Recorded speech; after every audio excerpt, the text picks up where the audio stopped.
चलिए good morning.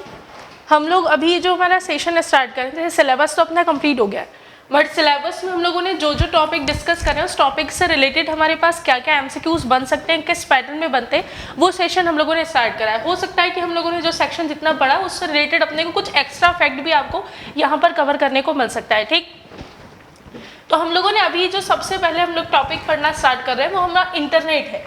Internet से related हमारे पास जितने एमसीक्यूज हैं वो हम लोग आज की क्लास में कवर करेंगे। देखिए, सबसे पहला आपको जो क्वेश्चन देखने को मिल रहा है वो सबसे पहला क्वेश्चन आपको देखने को मिलेगा W3C का विस्तृत रूप क्या है। मतलब वो क्वेश्चन में आपसे ये पूछना चाह रहा है कि 3 बार W है और उसके आगे C लगा हुआ है, तो इसका आपके पास फुल फॉर्म क्या होगा, जिसमें ऑप्शन ए आपको दिया है वर्ल्ड वाइड वेब। देखिए, तो यहाँ पर क्वेश्चन हमारे पास मिला है अपने को W3C का विस्तृत रूप क्या है, full form of the W3C। अब W3 का मतलब आपके पास ये होता है कि यहाँ पर W कितनी बार है, 3 बार है, और हम ये मानते हैं कि 3 बार W का मतलब क्या होता है, तो 3 बार W का जो मतलब है वो हमारे पास क्या होता है, वर्ल्ड वाइड वेब। उस वर्ल्ड वाइड वेब के आगे C लगा हुआ है और ये C का मतलब आपके पास क्या होता है, तो ये C का मतलब हमारे पास होता है कंसोर्टियम। तो यहाँ पर हमारा जो आंसर आएगा वो आंसर हमारा आएगा ऑप्शन ए, जिसमें हम लोग W3C का जो फुल फॉर्म है वो कंसीडर करते हैं वर्ल्ड वाइड वेब कंसोर्टियम। ठीक, आगे की बात करें, मतलब फैसिलिटीज जो होती है, फैसिलिटीज के लिए हम लोग ये वर्ड यूज करते हैं। चलिए नेक्स्ट देखें। नेक्स्ट क्वेश्चन आपके पास है ब्राउजर है, हम लोगों ने पढ़ा है web browser and search engine. तो वो आपसे पूछना चाह रहा है कि ब्राउजर क्या है, जिसमें ऑप्शन ए आपको वो दे रहा है स्रोत कोड ब्राउज करने के लिए सॉफ्टवेयर, सेकंड आपको दे रहा है वायरस और मैलवेयर ब्राउज करने के लिए सॉफ्टवेयर, थर्ड वो आपको दे रहा है वह सॉफ्टवेयर जो इंटरनेट उपयोगकर्ता को वेब पेज देखने में सक्षम बनाता है, और ऑप्शन डी वो आपको दे रहा है ऑपरेटिंग सिस्टम और सुरक्षा प्रदान करने के लिए सॉफ्टवेयर। जो ऑनलाइन स्टूडेंट हैं कमेंट करके बताइए क्या आंसर आएगा। ये सेक्शन हम लोग पढ़ चुके हैं सी, और बाकी जो ऑनलाइन स्टूडेंट है लाइव हैं बताइए इसका आंसर क्या आएगा कमेंट करके। क्वेश्चन वो आपसे पूछ रहा है कि ब्राउजर क्या है, जिसमें आपके पास 4 ऑप्शन है कि ब्राउजर किस फैसिलिटी को उपलब्ध कराता है। तो हम लोगों ने ये पढ़ा था कि जो ब्राउजर होता है वो एक प्रकार का एप्लीकेशन सॉफ्टवेयर है जो एक प्रकार का प्लेटफॉर्म प्रोवाइड करवाता है कि जब भी अपने को इंटरनेट पर कोई रिक्वेस्ट चाहिए तो URL लिखना पड़ेगा।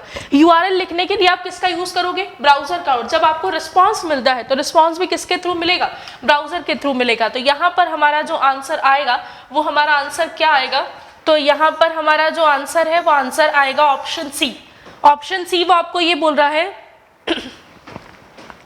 कि वह सॉफ्टवेयर जो इंटरनेट उपयोगकर्ता को वेब पेज देखने में सक्षम बनाता है, क्योंकि अपने को ये पता है कि URL लिखा है, ब्राउजर पर लिखा है, और जब रिस्पांस मिलेगा तो रिस्पांस भी कहाँ से मिलेगा, ब्राउजर से मिलेगा।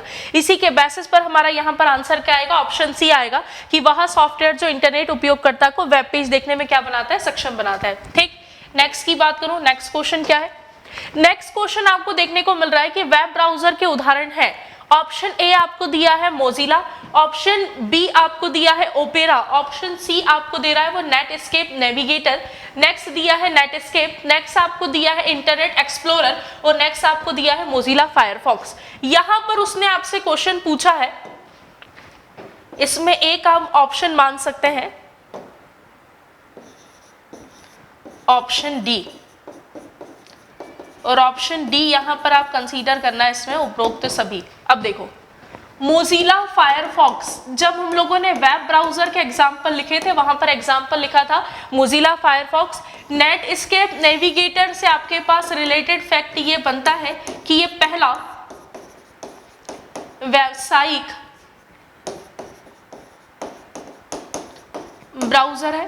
तो क्वेश्चन यदि आपसे पूछा जाए पहला व्यावसायिक ब्राउजर कौन सा है, तो पहला व्यावसायिक ब्राउजर हमारे पास नेटस्केप नेविगेटर है। इंटरनेट एक्सप्लोरर भी हम वेब ब्राउजर के रूप में यूज करते हैं, ओपेरा मिनी भी हम लोग जो है वेब ब्राउजर के रूप में यूज करते हैं, मोजिला फायरफॉक्स है ही, नेटस्केप नेविगेटर है ही। तो यहाँ पर हमारा जो आंसर आएगा वो हमारा आंसर क्या आएगा, ऑप्शन डी आएगा। ठीक, नेक्स्ट की बात करूं,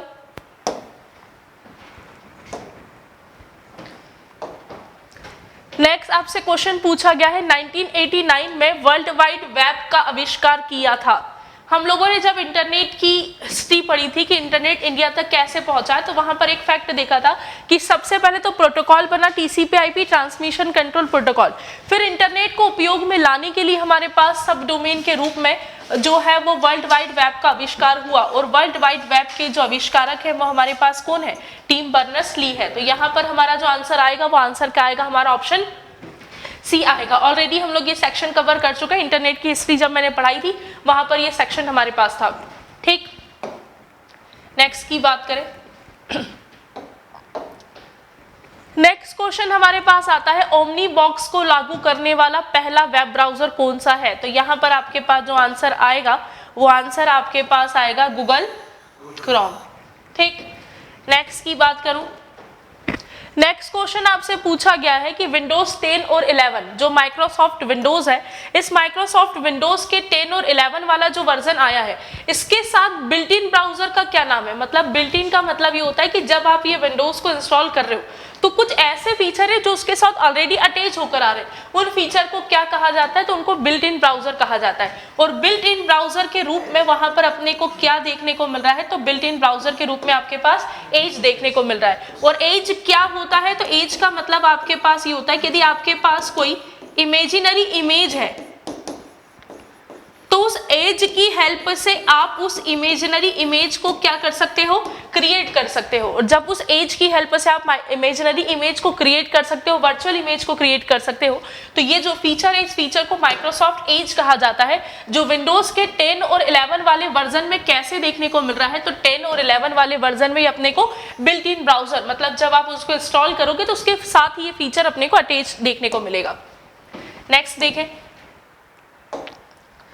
नेक्स्ट क्वेश्चन आपके पास है कि हाल ही में देखी गई वेबसाइट एवं वेब पेजेस को दर्शाता है। जैसे आपने देखा होगा कि हम लोग हमारे मोबाइल में लास्ट टाइम हमने कौन कौन सी एप्लीकेशन को एक्सेस करा है, क्या उसकी हमारे पास मोबाइल में एक क्या बन जाती है, हिस्ट्री बन जाती है। उस हिस्ट्री के बेसिस पर आप लोग जो है वो देख सकते हो कि आपने पिछला जो है वो क्या क्या सेक्शन कवर करा है। और जो चीजें आप ज्यादा देखना पसंद करते हो, क्या वो चीजें आपको बुकमार्क में भी दिखाई देती है, कि आप जो चीजों को ज्यादा देखना पसंद करोगे आप उसको बुकमार्क कर दोगे तो हिस्ट्री में वो डेटा आपका हमेशा के लिए बना रहेगा कि आप इन चीजों को देखना ज्यादा पसंद करते हो। तो यहाँ पर आपका जो आंसर आएगा वो आंसर क्या आएगा, ऑप्शन ए, हिस्ट्री आएगा। ठीक, नेक्स्ट की बात करूं, नेक्स्ट हमारे पास आता है निम्नलिखित में से कौन सा पहला व्यावसायिक ब्राउजर है। अभी मैंने आपको समझाया था जब मैंने ब्राउजर वाला कॉन्सेप्ट देखा तो पहला व्यावसायिक ब्राउजर हम लोग किसको मानते हैं, नेटस्केप को मानते हैं। नेटस्केप की यदि मैं फुल फॉर्म की बात करूं तो नेटस्केप का जो फुल फॉर्म है वो हमारे पास क्या होता है, नेटस्केप नेविगेटर होता है, जिसे हम लोग पहला व्यावसायिक वेब ब्राउजर के रूप में कंसीडर करते हैं। हाँ,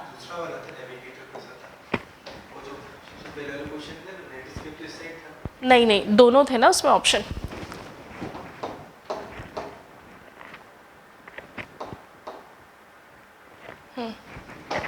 नेटस्केप नेविगेटर,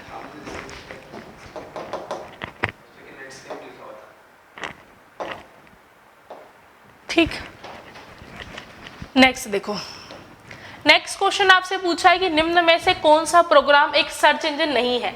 हम लोग पढ़े हैं वेब ब्राउजर और सर्च इंजन, तो आपके पास 4 ऑप्शन है और चारों ऑप्शन में से पूछ रहा है कि ऐसा कौन सा प्रोग्राम है उसे आप पहचानो कि वो सर्च इंजन नहीं है। बिंग मैंने आपको बताया था एक प्रकार का सर्च इंजन है जिसे हम लोग कंसीडर करते हैं, but it's not Google. Next, Google हमारा सर्च इंजन है ही, याहू हमारा सर्च इंजन है ही, क्या ये तीनों हमने एग्जाम्पल में लिखे थे। अब नया हमारे पास क्या बना, तो नया हमारे पास बना ओपेरा मिनी, और जो ओपेरा मिनी है वो एक प्रकार का क्या है, तो वो एक प्रकार का वेब ब्राउजर है। तो यहाँ पर हमारा जो आंसर आएगा वो आंसर क्या आएगा, हमारा ऑप्शन ए, क्योंकि ओपेरा मिनी जो है वो हमारा एक प्रकार का वेब ब्राउजर है और वो अपने से क्या पूछ रहा है, सर्च इंजन नहीं है। तो स्वाभाविक सी बात है यहाँ पर हमारा आंसर क्या आएगा, ऑप्शन ए आएगा। ठीक, नेक्स्ट देखें, नेक्स्ट आपसे क्वेश्चन पूछा गया है कि वह शब्द जिसका उपयोग तब किया जाता है जब सर्च इंजन सर्च मापदंड से मेल करते हुए एक वेब पेज पर वापस आ जाता है। तो देखो इसका सेक्शन आपके पास क्या आएगा, तो मैंने आपको ये समझाया था कि जो सर्च इंजन होता है जब वो डेटा को सर्च करता है तो डेटा को सर्च करने के लिए वो 3 मेथड को फॉलो करता है। 3 मेथड में से पहली मेथड आपके पास होती है क्रॉलिंग, सेकेंड मेथड होती है इंडेक्सिंग, और थर्ड मेथड जो होती है वो क्या होती है, रिट्राइवल। रिट्राइवल को हम दूसरे शब्दों में हिट भी कह सकते हैं। क्रॉलिंग में वो क्या करता है, तो क्रॉलिंग में हमने ये देखा था कि वो URL से मैच करता हुआ सारा डेटा अपने में स्टोर कर लेता है। इंडेक्सिंग में ये देखा था कि वो मैच के अकॉर्डिंग डेटा को क्या करता है, अरेंज करता है। और रिट्राइवल या हिट का मतलब ये होता है कि जो सबसे अधिक मैच डेटा होता है उसको रिस्पॉन्स के रूप में यूजर तक पहुंचा दिया जाता है। तो यहाँ पर वही पहुंचा गया है कि वह प्रयोग करता है कि सर्च इंजन मापदंड से मेल करता हुआ वेब पेज क्या कर देता है, वापस आ जाता है, मतलब यूजर तक पहुंच जाता है। तो वहां पर आपका जो आंसर आएगा वो आंसर आपका क्या आएगा, हिट आएगा। तो यहाँ पर करेक्ट आंसर आपका क्या हुआ, ऑप्शन बी, हिट। नेक्स्ट की बात करें, नेक्स्ट क्वेश्चन। नेक्स्ट क्वेश्चन हमारे पास फिर से क्वेश्चन ये देखने को मिला कि 4 ऑप्शन दिए गए हैं। 4 ऑप्शन में से आपसे पूछा गया है कौन सा सर्च इंजन नहीं है। मैंने आपको एग्जाम्पल लिखाए थे, उसमें गूगल भी हमने लिखा था, यांडेक्स भी लिखा था, बिंग भी लिखा था। जो जीमेल है वो जीमेल तो हमारे पास क्या है, एक प्रकार की ईमेल सर्विसेज प्रोवाइडर क्या है, कंपनी है। और जीमेल हमारे पास जब एक प्रकार की ईमेल सर्विस प्रोवाइडर कंपनी है तो यहाँ पर हमारा जो करेक्ट आंसर आएगा वो करेक्ट आंसर क्या आएगा, ऑप्शन सी आएगा। नेक्स्ट बात करें,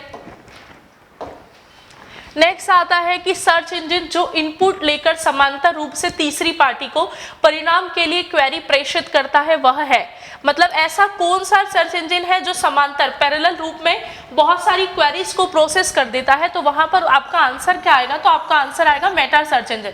अब मेटा सर्च इंजन क्या करता है, तो समझना इसमें कि जब भी इंटरनेट पर यूजर जो है वो किसी प्रकार की क्वेरी करता है, किसी प्रकार का URL इंसर्ट करता है, तो मेटा सर्च इंजन क्या करता है कि वो जो URL आया है उसको एक साथ बहुत सारे प्रोसेस में सर्च करता है, मतलब URL जो होता है वो एक साथ अलग अलग सर्वर पर वो क्या करेगा, सर्च करेगा। और जितना भी डेटा उसको मैच करता हुआ मिलता है सारा डेटा वो यूजर तक हिट कर देता है। तो सबसे फास्ट सर्च इंजन जो है वो हम लोग किसको मानते हैं, मेटा सर्च इंजन को मानते हैं, क्योंकि जो बहुत सारी क्वेरीज को एक साथ पैरेलल रूप में या समांतर रूप में क्या करता है, सर्च करता है। तो इसलिए हमारा यहाँ पर जो आंसर आएगा वो आंसर हमारा क्या आएगा, मेटा सर्च इंजन आएगा। ठीक, नेक्स्ट देखें। नेक्स्ट हमारे पास आता है सर्च इंजन का उपयोग प्रकार की जानकारी खोजने के लिए किया जाता है, कि आप क्या क्या प्रकार की जानकारी को सर्च इंजन की हेल्प से खोज सकते हो। डॉक्यूमेंट भी खोज सकते हैं, PDF फाइल सर्च होती है, वीडियो भी हम सर्च कर सकते हैं, इमेज भी हम सर्च कर सकते हैं। तो यहाँ पर हमारा आंसर क्या आएगा, सभी विकल्प, मतलब हम सर्च इंजन से डॉक्यूमेंट को भी सर्च कर सकते हैं, वीडियो को भी सर्च कर सकते हैं और हम इमेजेस को भी सर्च कर सकते हैं। नेक्स्ट देखें, एक सर्च इंजन नहीं है, बताइए अब जरा इसका आंसर जो है वो कमेंट करके बताना।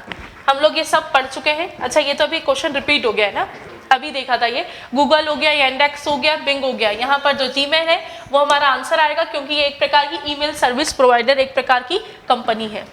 ठीक, नेक्स्ट देखो।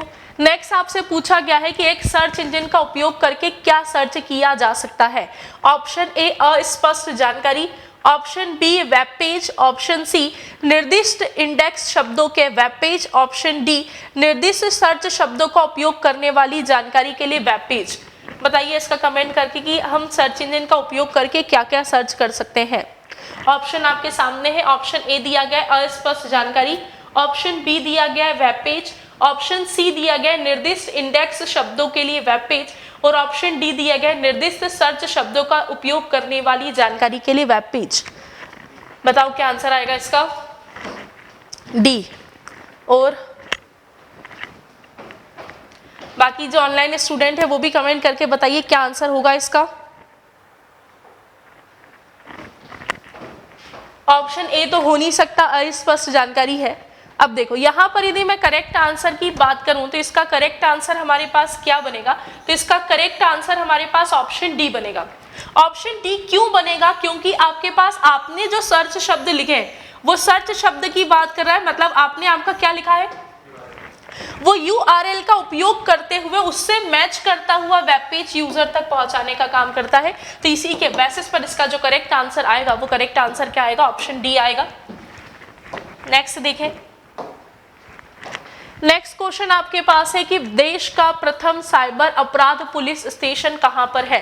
तो ये फैक्ट इसमें याद रखना कि 2001 में कर्नाटक के बेंगलुरु में पहला साइबर अपराध पुलिस स्टेशन जो है वो स्थापित किया गया है। और इसकी स्थापना कब हुई है? तो इसकी स्थापना 2001 में हुई है। तो बेंगलुरु कर्नाटक में हमारे पास जो है वो देश का प्रथम साइबर अपराध पुलिस स्टेशन जो है वो स्थापित किया गया है। ठीक, अब ये साइबर अपराध से रिलेटेड आपके पास इसमें एक फैक्ट और आता है। देखो, एक क्वेश्चन यहां पर आपके पास ये आता है कि देश का पहला साइबर अपराध डाकघर कहाँ स्थापित है? तो देश का पहला साइबर अपराध जो डाकघर है वो कहाँ स्थापित है? चेन्नई में। और यदि वो क्वेश्चन पूछे देश का पहली साइबर अपराध प्रयोगशाला कहाँ स्थापित है, और यदि ये क्वेश्चन आता है तो यहाँ पर आपका जो आंसर आएगा वो आंसर हमारे पास आएगा त्रिपुरा। तो ये फैक्ट नोट कर लेना। यदि मैं देश के प्रथम साइबर अपराध पुलिस स्टेशन की बात करूं तो देश का प्रथम साइबर अपराध पुलिस स्टेशन जो है वो कहाँ स्थापित किया गया है? बेंगलुरु में। फिर नेक्स्ट यदि क्वेश्चन पूछा गया कि देश का पहला साइबर अपराध डाकघर कहाँ स्थापित है, तो हमारा आंसर यहाँ पर क्या आएगा? चेन्नई आएगा। और नेक्स्ट यदि क्वेश्चन पूछा जाए कि देश की पहली साइबर अपराध प्रयोगशाला कहाँ पर स्थापित की गई है, तो वो आंसर हमारा वहां पर क्या आएगा? त्रिपुरा आएगा। नोट कर लेना ये फैक्ट। ठीक, बड़े नेक्स्ट क्वेश्चन की ओर। चलिए नेक्स्ट क्वेश्चन देखिए। नेक्स्ट क्वेश्चन फिर वही आपके पास आया है कि www के आविष्कारक कौन है? तो www वर्ल्ड वाइड वेब के आविष्कारक हम किसको मानते हैं? टिम बर्नर्स-ली को मानते हैं। नेक्स्ट, वेबसाइट के पहले पेज को क्या कहा जाता है? पढ़ाया था मैंने। वेब पेज को बनाने के लिए हम हाइपरटेक्स्ट मार्कअप लैंग्वेज का यूज करते हैं। जब कोई वेबसाइट ओपन होती है तो उसका जो पहला पेज दिखाई देता है वो पहला पेज क्या कंसीडर किया जाता है? Home page. पढ़ चुके हम लोग ये। तो यहाँ पर हमारा जो करेक्ट आंसर आएगा वो करेक्ट आंसर होगा हमारा ऑप्शन ए। और वेबसाइट का पहला पेज जो है वो हम लोग क्या कंसीडर करते हैं? होम पेज कंसीडर करते हैं। नेक्स्ट बात करूं, नेक्स्ट आपसे पूछा गया है निम्नलिखित संक्षेप रूपों में से कौन सा सामान्य रूप से अवांछित जंक ईमेल का वर्णन करता है? पढ़ाया था मैंने। अनएसोसिएटेड मेल जो होता है उसे क्या कहा जाता है? क्या कहा जाएगा? स्पैम कहा जाएगा। पढ़ाया था अवांछित अनएसोसिएटेड जो मेल होता है वो क्या कंसीडर किया जाता है? तो उसे हम लोग क्या कंसीडर करते हैं? स्पैम कंसीडर करते हैं। तो यहाँ पर हमारा जो करेक्ट आंसर आएगा वो करेक्ट आंसर क्या होगा? ऑप्शन डी होगा। नेक्स्ट देखें। नेक्स्ट आपके पास है लॉगिन नाम और पासवर्ड के सत्यापन को निम्न के रूप में जाना जाता है। मतलब यदि आप कोई एप्लीकेशन का लाभ लेना चाह रहे हो, कोई सर्विसेज का लाभ लेना चाह रहे हो, तो आपको वहां पर लॉगिन आईडी मेंशन करनी पड़ती है, आपका नाम मेंशन करना पड़ता है, आपका पासवर्ड मेंशन करना पड़ता है। यदि वो सब चीजें सही है तो ही आप वो सर्विसेज का लाभ ले पाओगे, अदरवाइज वो सर्विसेज का लाभ नहीं ले पाओगे। तो ये जो प्रोसेस होती है ये प्रोसेस क्या कहलाती है? तो ये प्रोसेस हमारे पास क्या कहलाती है? ऑथेंटिकेशन कहलाती है। मतलब वो आपको ऑथेंटिफाई कर रहा है कि आपने जो लॉगिन आईडी मेंशन करी है वो सही है, यूजर नेम सही है और पासवर्ड सही है। और इनका जब जांच करने की जो प्रोसेस होती है वो क्या कंसीडर की जाती है? तो वो ऑथेंटिकेशन कंसीडर की जाती है। ठीक, नेक्स्ट देखें। नेक्स्ट हमारे पास आया खोज क्षमता ईमेल समाचार स्टॉक की कीमतें मौसम संबंधी जानकारी खेल और मनोरंजन जैसी सेवाएं प्रदान करती है। कोई आर्टिकल प्रदान करेगा, कोई न्यूज़पेपर प्रदान करेगा, कोई पोर्टल या कोई हॉस्टल। तो यदि मैं यहाँ पर बात करूँ, आप किसी पोर्टल पर जाकर क्या किसी प्रकार की जानकारी को सर्च भी कर सकते हो, ईमेल की सर्विसेज का लाभ भी ले सकते हो, समाचार भी दे सकते हो, स्टॉक की कीमतें, क्योंकि वह हमारे इंटरनेट पर अलग अलग प्रकार के पोर्टल होते हैं जो हमारी डेली लाइफ से संबंधित अलग अलग प्रकार की जानकारी हम तक अवेलेबल करवाते हैं। तो यहाँ पर हमारा जो आंसर आएगा वो आंसर हमारा क्या आएगा? पोर्टल आएगा। नेक्स्ट बात करूं, नेक्स्ट क्वेश्चन हमारे पास लिखा गया है का प्रयोग करते हुए वेब पेज का कोड तैयार किया जाता है। पढ़ा है हम लोगों ने किसी वेबसाइट का जो पेज होता है वो क्या कहलाता है? वेब पेज कहलाता है। और वेब पेज को बनाने के लिए कौन सी लैंग्वेज उपयोग में लाई जाती है?